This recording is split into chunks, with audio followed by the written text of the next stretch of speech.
Hello students, welcome to A to Z পরীক্ষা। তো আজকে তোমাদের সঙ্গে এপ্রিল মাসের টপ 3 জব ভ্যাকেন্সি নিয়ে আলোচনা করব। এছাড়াও আরও অনেক আছে, কিন্তু ওগুলোতে সবাই অ্যাপ্লাই করতে পারবে না, কিছু ইঞ্জিনিয়ারিং স্পেশালিস্ট আছে, সুতরাং ওগুলো নিয়ে আলোচনা করিনি আমি এখানে। যেগুলো সবাই এখানে অ্যাপ্লাই করতে পারবে সেই জব কটা নিয়ে আমি এখানে আলোচনা করেছি। তো চলো দেখে নাও। প্রথম আছে হলো এসএসসি সিএইচএসএল। ঠিক আছে, সিএইচএসএল এর এক্সাম হবে জুন কি জুলাই মান্থে, এখনও এক্স্যাক্ট ডেট কিন্তু জানায়নি। এজ দেখো এখানে কত লাগবে, 18 থেকে 27। কোয়ালিফিকেশান লাগবে 12 পাস।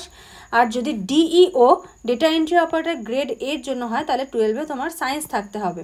বাকিগুলোতে নর্মাল আর্টস কমার্স কোনো ব্যাপার না, 12 পাস হলেই হবে। আচ্ছা, এক্সাম প্যাটার্ন দেখো টায়ার 1 এবং টায়ার 2-র মাধ্যমে কিন্তু এখানে তোমাদের এক্সামটা হয়। টায়ার 1 দেখো জেনারেল ইন্টেলিজেন্স, এখানে থাকে 25টা কোশ্চেন, মার্কস থাকে 50। জেনারেল অ্যাওয়ারনেস 25টা কোশ্চেন, মার্কস থাকে 50। কোয়ান্টিটেটিভ অ্যাপটিটিউডে 25টা কোশ্চেন, মার্কস থাকে 50। ইংলিশে থাকে 25টা কোশ্চেন, মার্কস থাকে কিন্তু 50। তাহলে টোটাল কিন্তু তোমরা এখানে এক্সামে টাইম পাও 60 মিনিট, মানে 1 ঘন্টায় কিন্তু তোমাদের এখানে 100টা কোশ্চেন কিন্তু করতে হবে। নেক্সট দেখো কি বলেছে টায়ার 2। টায়ার 2-র মধ্যে দেখো রয়েছে সেশন 1 2 ঘন্টা 15 মিনিট। অনেকগুলো পার্ট রয়েছে। প্রথমটা হলো সেকশন 1, গুলিয়ে ফেলবে না কেউ। সেকশন 1-এর মধ্যে আছে মডিউল 1 আর মডিউল 2। মডিউল 1-এ রয়েছে হলো ম্যাথ, 30টা কোশ্চেন থাকবে। মডিউল 2-তে রয়েছে রিজনিং অ্যান্ড জেনারেল ইন্টেলিজেন্স, 30টা কোশ্চেন থাকবে। টোটাল 60টা কোশ্চেন, এক একটা কোশ্চেনে 3 নাম্বার করে, টোটাল 180 মার্কস। সেকশন 2 দেখো এখানে রয়েছে মডিউল 1-এ ইংলিশ, মডিউল 2-তে জেনারেল অ্যাওয়ারনেস। মানে তোমার ম্যাথ, রিজনিং, ইংলিশ, জিকে এরকমই থাকছে, শুধু কি নাম দিয়ে দিয়েছে আলাদা আলাদা, মডিউল 1, মডিউল 2, সেকশন 1, সেকশন 2 এরকম। এখানেও 60টা কোশ্চেন, 3 মার্কস, 180। আর সেকশন 3 যেটা, এটা হলো কোয়ালিফাইং ইন নেচার, এখানে তোমাকে জাস্ট পাস করতে হবে। এখানে 15টা কোশ্চেন থাকবে, এক একটাতে 3 নাম্বার, টোটাল 45 মার্কস। ঠিক আছে। আচ্ছা, সেশন 2-তে থাকবে হলো স্কিল টেস্ট বা টাইপিং টেস্ট। টায়ার 1 ক্লিয়ার হওয়ার পরে কিন্তু আসছে তোমার সেশন 2। তো সিএইচএসএলটা কিন্তু খুব ভালো একটা জব অপরচুনিটি। একদম 12 পাসের পরেই কিন্তু তোমরা এই এক্সামটাতে বসতে পারো। তো খুব ভালো করে প্রিপারেশন নিতে স্টার্ট করে দাও। যারা স্কুল লেভেলে আছো তারা 11-12 থেকে কিন্তু পড়া স্টার্ট করো, যাতে 12 পাস করার পরেই কিন্তু এক্সামগুলোতে বসতে পারো এবং জবটা ক্র্যাক করতে পারো। চলো নেক্সট দেখে নিই। নেক্সট হচ্ছে RPF recruitment, railway protection force. ঠিক আছে, এখানে দেখো কনস্টেবল এবং এসআই প্রায় 4660, মানে প্রায় 4500 প্লাস পোস্টে কিন্তু এখানে অ্যাপ্লাই করতে, মানে ভ্যাকেন্সি রয়েছে। এটা হয়তো বেড়েও যেতে পারে কিছুটা। অ্যাপ্লিকেশান স্টার্ট হবে দেখো 15ই এপ্রিল থেকে, লাস্ট ডেট হলো 14th মে। এজ দেখো 18 থেকে 28 বছর লাগবে কনস্টেবল, আর 20 থেকে 28 লাগবে সাব ইন্সপেক্টর।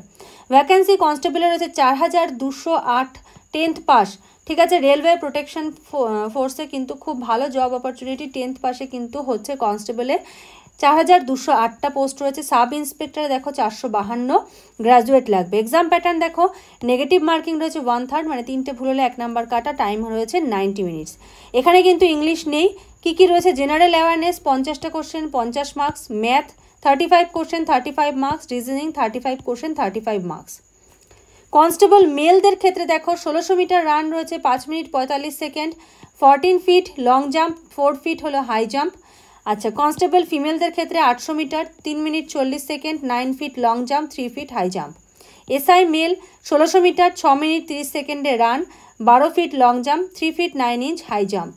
আর এসআই ফিমেলদের ক্ষেত্রে হলো 800 মিটার, 4 মিনিটে 9 ফিট লং জাম্প, আর 3 ফিট হলো হাই জাম্প। তো মোটামুটি ডিটেলস এখানে দিয়ে দিলাম। যারা প্রিপারেশান করতে চাইছো খুব ভালো করে কিন্তু শুরু করে দাও। হাতে কিন্তু সময় নেই বেশি দিন, লাস্ট ডেট কিন্তু মে মাস পর্যন্ত তোমরা এখানে অ্যাপ্লাই করতে পারবে। তো তার 2-3 মাস কি 4 মাস 5 মাস পরে কিন্তু এক্সামটা হবে। মোটামুটি সেই টেন্টেটিভ টাইম ধরে কিন্তু তোমরা এখন থেকে প্রিপারেশান স্টার্ট করে দাও। নেক্সট রয়েছে নবোদয় বিদ্যালয় ভর্তি 2024। ঠিক আছে, এখানে নন টিচিং স্টাফ নেবে 1377টা পোস্টে। অ্যাপ্লিকেশান স্টার্ট হয়েছে দেখো 22শে মার্চ, 30শে এপ্রিল পর্যন্ত কিন্তু চলবে। এক্সাম ডেট নোটিফাই করা হবে পরে। পোস্ট দেখো কি রয়েছে, female staff nurse, assistant section officer, audit assistant, junior translation officer, legal assistant, স্টেনোগ্রাফারের জন্য 12 পাস এবং স্টেনোগ্রাফি যারা শিখেছে বা যাদের সার্টিফিকেট আছে তারা এটাতে অ্যাপ্লাই করতে পারবে। কম্পিউটার অপারেটর, ক্যাটারিং সুপারভাইজার, এটার জন্য হোটেল ম্যানেজমেন্ট লাগবে। আচ্ছা, জুনিয়র সেক্রেটারিয়েট অ্যাসিস্ট্যান্ট, এটার জন্য 12 পাস এবং টাইপিং, 381টা ভ্যাকেন্সি। এটাতে তোমরা চাইলে অ্যাপ্লাই করতে পারবে মোটামুটি সবাই। স্টাফ নার্সের ক্ষেত্রে নার্সিং সার্টিফিকেট লাগবে, লিগাল লিগালের ক্ষেত্রে লয়ের সার্টিফিকেট লাগবে। আচ্ছা, ইলেকট্রিশিয়ান কাম প্লাম্বার, তারপরে ল্যাব অ্যাটেন্ডেন্টে 161টা পোস্ট রয়েছে। 12 যদি সায়েন্স নিয়ে করে থাকো তাহলে তুমি এটাতে অ্যাপ্লাই করতে পারবে। মেস হেল্পার রয়েছে। লাস্ট রয়েছে হলো মাল্টিটাস্কিং স্টাফ, এখানে 19টা পোস্ট রয়েছে। 10th পাস থাকলে কিন্তু তুমি এটাতে অ্যাপ্লাই করতে পারবে। ঠিক আছে, তো এটা কিন্তু অ্যাপ্লিকেশান এখনও চলছে। যারা যারা অ্যাপ্লাই করতে চাইছো অ্যাপ্লাই করে দাও। এই যে 6 নম্বর পোস্ট 9, এদিকে হলো 11 আর 13, এই পোস্টগুলোতে কিন্তু তোমরা চাইলে অ্যাপ্লাই করতে পারবে। তো আজকে এই তিনটেই ছিল, এই তিনটে ভালো ভালো জব অপরচুনিটি কিন্তু রয়েছে। তো খুব ভালো করে প্রিপারেশন নাও। নেক্সট ক্লাসে তোমাদের সঙ্গে আবার দেখা হবে, কথা হবে। আজকের মতো এইটুকুই। Thank you.